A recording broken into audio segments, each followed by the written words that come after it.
Programme میں ایک بار پھر خوش آمدید. بات ہو رہی تھی اس وقت چونکہ ملک میں ایک بار پھر پاکستان تحریک انصاف کے جو حامی لوگ ہیں ان کی طرف سے ٹویٹس کیے جا رہے ہیں اور یہ ایک نئی ڈیبیٹ بن گئی ہے کہ ملک میں نیا اسلامی صدارتی نظام لانے کی کوشش کی جا رہی ہے.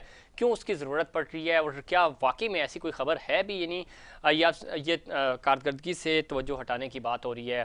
دوسری طرف میاں صاحب کیا واپس وطن آ رہے ہیں اور اس پہ بھی بڑی زبردست بحث چل رہی ہے. دوسری طرف لیگی قیادت کے کچھ 4 لوگ ہیں وہ کس سے ملے, ملاقاتوں کی پچھلے 24 گھنٹے میں بڑی خبریں گرم ہیں. پوچھیں گے ڈاکٹر نثار چیمہ صاحب سے. اور خاص طور پہ آج پچھلے 24 گھنٹے میں ٹرک آرٹ بڑا فیمس ہوا ہے اور مریم نواز صاحبہ نے یہ ٹویٹ کیا. وہ ٹویٹ کیا تھا وہ میں پڑھ کے سناتا ہوں, پھر چیمہ صاحب سے اس پہ رائے لیں گے کہ پیچھے مڑ وے ڈولا تیری لوڑ پہ گئی ہے. یعنی میاں صاحب کو وطن واپس آنے کے لیے کہا جا رہا ہے اور وہ اس چیز کو بیس بنا رہے ہیں کہ عوام کے دلوں میں, جس طرح عظمیٰ جزون صاحبہ کہہ رہی تھی کہ دلوں کے وہ وزیر اعظم ہیں اور وزیر اعظم تھے. تو ڈاکٹر نثار چیمہ صاحب ڈولے کی ضرورت پڑ گئی ہے کہہ رہے ہیں, آپ بڑا ٹویٹ فیمس ہوا, آپ نے بھی دیکھا ہوگا. جی کیا فرمایا آپ نے ڈاکٹر نثار چیمہ صاحب؟ جی جی جی میں یہ کہہ رہا ہوں کہ مریم بی بی نے جو ٹویٹ کیا تھا کہ پیچھے مڑ وے ڈولا تیری لوڑ پہ گئی ہے, میاں صاحب واپس آ رہے ہیں پھر؟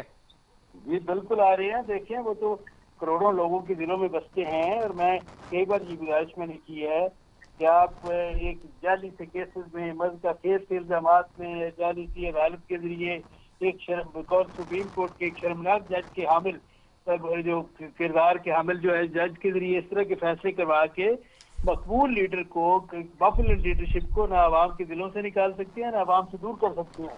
دیکھیں ذوالفقار علی بھٹو کے خلاف فیصلے کو آج تک قوم نے تسلیم نہیں کیا, اس کو جوڈیشل میٹر ہی ہمیشہ کہا ہے اور کسی قانونی فورم پر اس کو ریفرنس نہیں دیا جا سکتا.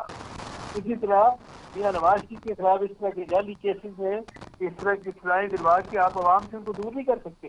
انہوں نے انشاءاللہ آنا ہے واپس اور ملک کو قوم کی قیادت کرنی ہے انشاءاللہ. ٹھیک ہے. اچھا دوسرا کوئکلی چونکہ وقت کم ہے, میں نے دوسرے پینلسٹ کی طرف جانا ہے, یہ بتائیے گا کہ ملاقاتوں کا کیا سلسلہ ہے؟ فیصل واوڈا صاحب نے کل کاشف عباسی صاحب کے پروگرام میں خاص طور پہ یہ بات کی ہے اور انہوں نے نام بھی لیے. انہوں نے جو نام لیے میں وہ نام پڑھ کے سنا دیتا ہوں کہ خاقان عباسی صاحب, احسن اقبال صاحب, ایاز صادق صاحب اور مفتاح اسماعیل صاحب کسی سے ملے ہیں. یہ ایک طرف آپ نظریاتی ہیں, دوسری طرف مل رہے ہیں, وہ یہ دعویٰ کر رہے ہیں کہ جی ہمارے رابطے عوام سے ہیں, ہماری ڈیل بھی عوام سے ہیں, ہمارے بھروسہ ہمارے جو ہے اللہ تعالیٰ کی ذات سے ہے. اور یہ ہے کہ ہمارا دیکھیں جن کے طرف ان کا اشارہ ہے, اداروں کے بارے میں ہمیشہ ہم نے کہا ہے تو یہ کہ تمام افراد ہوں, ادارے ہوں, ان کا کردار وہی ہونا چاہیے جس کا تعین آئین پاکستان نے کر رکھا ہے.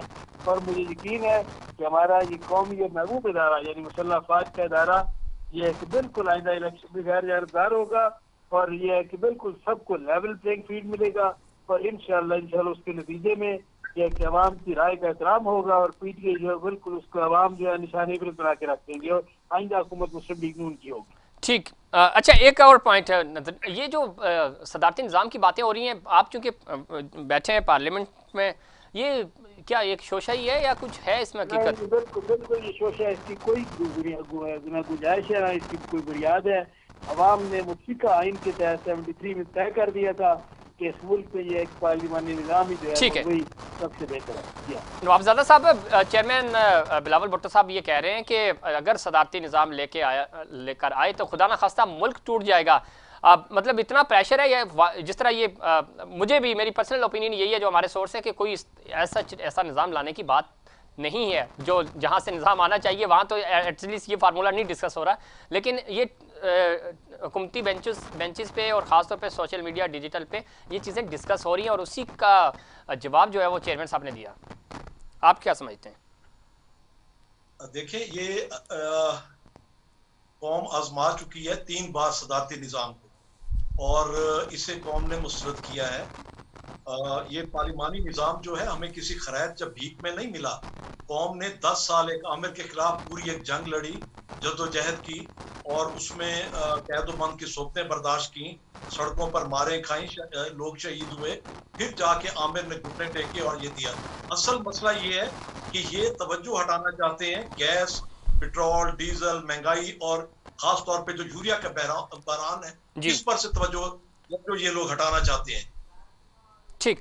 उस्मा जदून साहिबा, आप समझती हैं कि ज़रूरत है वक्त की ये निज़ाम, सदाती निज़ाम होना चाहिए, इस्लामी सदाती निज़ाम, और ख़ास तौर पे थोड़ा सा जो मैंने जो इसको पढ़ा है, जो समझने की कोशिश की है, आपके जो हिमायत याफ्ता लोग हैं उनकी तरफ से ये डिस्कशन आ रही है, और वो ये समझते हैं कि चूँकि नीचे जो माफियाज़ हैं वो काम नहीं करने दे रहे प्राइम मिनिस्टर को, तो कुछ सदारती निज़ाम होना चाहिए जिसके ज़रिए इस मुल्क में काम हो, और उसको तुर्की के मॉडल के तौर पर देखा जा रहा है कुछ इस तरह का प्लान हुकूमत सोच रही है इस तरफ, और अगर लेके आए तो आप पार्लियामेंट से मंजूर करवा पाएंगे? पहले देखें, मैं पहले तो जरा एक कमेंट करना चाहूँ जी श्योर। मरियम नवाज की ट्वीट के ऊपर के पिछाड़ ढोला के पता नहीं में हम लोड पै गई है, कहते हैं जरूरत पड़ गई है मुल्क में आपकी। हाँ, तो ढोला साहब तो अब बीवी और माँ की वफात पे नहीं आए, तो वो अब इनके कहने में ढोला जो है वापस आएगा। ढोला तभी वापस आएगा जब वहां से उनकी वीजे का कोई मसला बनेगा और वहां की गवर्नमेंट इनको वापस भेजेगी, तभी ढोला आएगा, अदरवाइज ढोला आने की मुझे कोई चांसेस नहीं लगते। दूसरी बात जी, जिस आपने सदारती निज़ाम की बात की है, देखें सदारती निज़ाम कि मेरी नॉलेज में तो ये बात बिल्कुल नहीं है कि हमारी हुकूमत के जो नुमाइंदे उनमें से किसी ने इसके ऊपर बात की है या इसको डिस्कस किया गया है। मेरा नहीं ख्याल कि जी इस किस्म की कोई बात हुकूमत की तरफ से आ रही है या हुकूमत इसमें इंटरेस्टेड है। पीटीआई पहले भी जमहूरियत पे यकीन रखती है और ये जो प्रोसेस है इसी को लेकर चलेगी भी। हाँ, सोशल मीडिया के ऊपर मैंने भी देखा, फेसबुक पे देखा, ट्विटर पे देखा, मुख्तलिफ लोगों के हाल अवाम की कोई इसमें कोई इंटरेस्ट हो या कुछ चीज़ों उसका मैं नहीं कह सकती, अदरवाइज हुकूमत की तरफ से ऐसी कोई बात ना नजर आई और ना ही डिस्कस की गई है। ठीक, आपके नहीं हुकूमत की तरफ से नहीं डिस्कस की, लेकिन हिमायत याफ्ता आपकी जो सोशल मीडिया विंग है उस पर ज़रूर डिस्कस हो रहा है। लेकिन हमारी जो सोर्सेज हैं, जो मेरी पर्सनली भी बात हुई है, जो जहाँ से हो सकता था वहाँ पे एटलीस्ट ये फार्मूला डिस्कस नहीं किया जा रहा। एक चीज़ और हो रही है, जो बार बार ये कहा जा रहा है, और मैंने जिक्र भी किया, फैसल वावड़ा साहब ने जो स्टेटमेंट दी है, फवाद चौधरी साहब ये बात कह चुके, 4 लीगी रहनुमा मिले। आप की नॉलेज में भी है ये 4 लीगी रहनुमा मिले हैं कि ठीक है मियाँ साहब के साथ आपके इख्तिलाफात हो सकते हैं, हमारे साथ बात करें?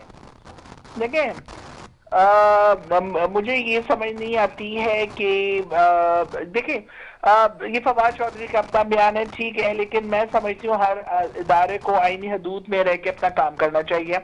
और बाकी अगर बैकडोर या किसी तरह से अगर ये पाकिस्तान मुस्लिम लीग नून के जो आला क़यादत अगर वो मिलती है और वो अगर बात करती है तो ठीक है, उनको हक पहुंचता है, बात करें, देखें, और लोगों में अगर उनकी, लेकिन वो तो उस्मा जदून साहिबा वो तो नजरियाती हैं, वो इस तरह थोड़ी आते हैं, डील के जरिए नहीं आते। वो ये कह रहे हैं कि हम डील थोड़ी करेंगे, हमारी डील तो आवाम से होगी।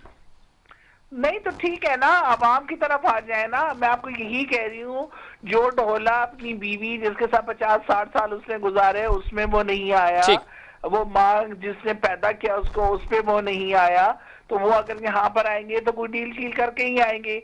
और मेरा नहीं ख्याल कि इस वक्त अवाम में या और किसी इदारे में पाकिस्तान मुस्लिम लीग एन की जो आला क़यादत है उसकी एक्सेप्टेंस हो सके, क्योंकि मैं नहीं समझती कि कोई उनकी तरफ से इस तरह के काम हुए हैं कि वो अवाम के ऊपर आके दोबारा हुकूमत कर सके। डॉक्टर निसार चीमा साहब रिस्पॉन्ड करना चाहेंगे इस पे? देखिए, उस्मा को शायद याद नहीं रहा कि जब उनको एक जाली से केस में सजा दी गई मियां नवाज शरीफ को, तो अपनी बेटी को हाथ पकड़ के अपनी आलिया मोहतरमा को बिस्तरे मर्ग पे छोड़ के आ गए। लेकिन जब और उसी हालत में जब एक उनकी बेगम का इंतकाल हो गया, वहाँ पे उनकी आलिया मोहतरमा का इंतकाल हुआ, और जब उनकी डेड बॉडी आई तो मियां साहब यहाँ पे मौजूद थे, जेल में थे। और ये है कि वहाँ ये जाहिर है कि वो सारी तजवीज़ तस्वीर जो थी वो उन्होंने खुद ही की, अपने हाथों से की, आपको याद है, और यहाँ पे वो मौजूद रहे। और मेरा ख्याल उनको याद नहीं रहा कि वो जो उस्मा ने कहा ना कि वो उस मौके पर नहीं आए, बिल्कुल याद, वो तो यहाँ पे थे, जेल में थे। ठीक, जेल में थे। ठीक, आपका पॉइंट आ गया। नवाबजादा साहब, चूंकि वक्त कम है, आखिरी पॉइंट आपसे लूंगा। आप क्या समझते हैं, एक तरफ जो ये भी एक डिबेट चल रही है और इस फार्मूले पे कहीं ना कहीं काम हो रहा है, जो मेरी खबर है, आप ज़ाहिर शहर इक़्तिदार में बैठे हैं, आप बेहतर समझते हैं, अब खान साहब किसी नई कैबिनेट के साथ आगे बढ़ेंगे, यानी नई टीम, कैबिनेट से मुराद नई टीम के साथ, या आपको खान साहब माइनस होते हुए नजर आ रहे हैं? देखिए खान साहब तो पहले भी कहते थे कि उनके पास बड़े एक्सपर्ट हैं, बड़ी टीम है उनके पास, ये इसके कंटेनर पे ठहर के वो भी ये बातें करते थे। जी जी। फिर आपने उनकी एक्सपर्ट, उनकी टीमों का हशर देख लिया कि मुल्क की इकॉनमी के साथ उन्होंने क्या हशर किया, जिसे अरस्तू बना के उन्होंने पेश किया 5 साल और उसकी तारीफें करते रह गए। उसने बेड़ा गर्क कर दिया आके इकॉनमी का, आज तक इकॉनमी संभलने में नहीं आ रही। तो खान साहब की ये बातें हैं, खान साहब पता नहीं किस दुनिया में रहते हैं ठीक, और ये बातें करते रहते हैं बन की। बहुत शुक्रिया आप तीनों मेहमानों का। नाज़रीन ये था आज का प्रोग्राम। उम्मीद करता हूँ दीगर प्रोग्राम्स की तरह आज का प्रोग्राम भी आपको पसंद आएगा। मुझे और इनसाइड पाकिस्तान की पूरी टीम को दीजिए इजाज़त। अल्लाह निगहबान।